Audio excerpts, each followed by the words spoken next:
ప్రపంచంలో అందరూ డబ్బు కోసం పనిచేస్తున్నారు. కానీ ఒక ప్రశ్న, నిజంగా డబ్బు పనిచేస్తుందా లేదా మనమే డబ్బు కోసం పనిచేస్తున్నామా? ఈ వీడియోలో డబ్బు ఎందుకు కాలక్రమంలో విలువ కోల్పోతుందో ఫ్యాక్ట్స్ ప్లస్ లాజిక్స్ తో సింపుల్ గా చూద్దాం. ఇది ఇన్వెస్ట్మెంట్ అడ్వైస్ కాదు, ఇది మనీ సిస్టమ్ ఎక్స్ప్లెనేషన్. ఒక సింపుల్ రియాలిటీ చెక్ చేద్దాం. 2014లో 1000 రూపాయలతో మీరు కొనగలిగింది ఈ రోజు అదే 1000 రూపాయలతో కొనగలుగుతున్నారా? వస్తువులు లగ్జరీ అయ్యాయా లేదా క్వాలిటీ మారిందా? కాదు, మారింది ఒకటే, డబ్బు విలువ. డబ్బు విలువ ఎందుకు తగ్గుతుంది? డబ్బు విలువ తగ్గడానికి ఒకే ఒక ప్రధాన కారణం ఉంది. డబ్బు సంఖ్య సిస్టమ్ లో పెరగడం. ప్రభుత్వం కొత్త నోట్లు ప్రింట్ చేస్తుంది, డిజిటల్ గా డబ్బు సృష్టిస్తుంది, అప్పులు తీర్చడానికి డబ్బు పెంచుతుంది. కానీ వస్తువుల సంఖ్య, ఉత్పత్తి, వాస్తవ సంపద అత్యంత వేగంగా పెరగదు. ఇదే ఇన్ఫ్లేషన్. ఎందుకు ఇది మనకు కనిపించదు? ప్రభుత్వ లెక్కల ప్రకారం ఇన్ఫ్లేషన్ 5% మాత్రమే. కానీ మీ జీవితం చెప్తుంది ఇల్లు ఖరీదైంది, విద్య ఖరీదైంది, ఆరోగ్యం ఖరీదైంది అని. నిజమైన ఇన్ఫ్లేషన్ మన జీవన ఖర్చుల్లో కనిపిస్తుంది, రిపోర్ట్స్ లో కాదు. అసలు సమస్య ఏంటి?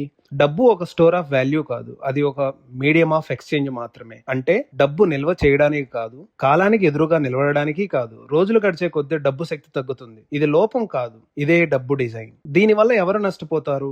డబ్బు సేవ్ చేసే వాళ్ళను శిక్షిస్తుంది, ఖర్చు చేసే వాళ్ళను ప్రోత్సహిస్తుంది. ఎందుకంటే మీరు నిల్వ చేసిన డబ్బు కాలంతో తానే కరుగుతుంది. ఇక్కడే మిడిల్ క్లాస్ ఇరుక్కుపోతుంది. డబ్బు చెడ్డది కాదు, కానీ డబ్బు నిలవుగా చూసినప్పుడు అది ప్రమాదం.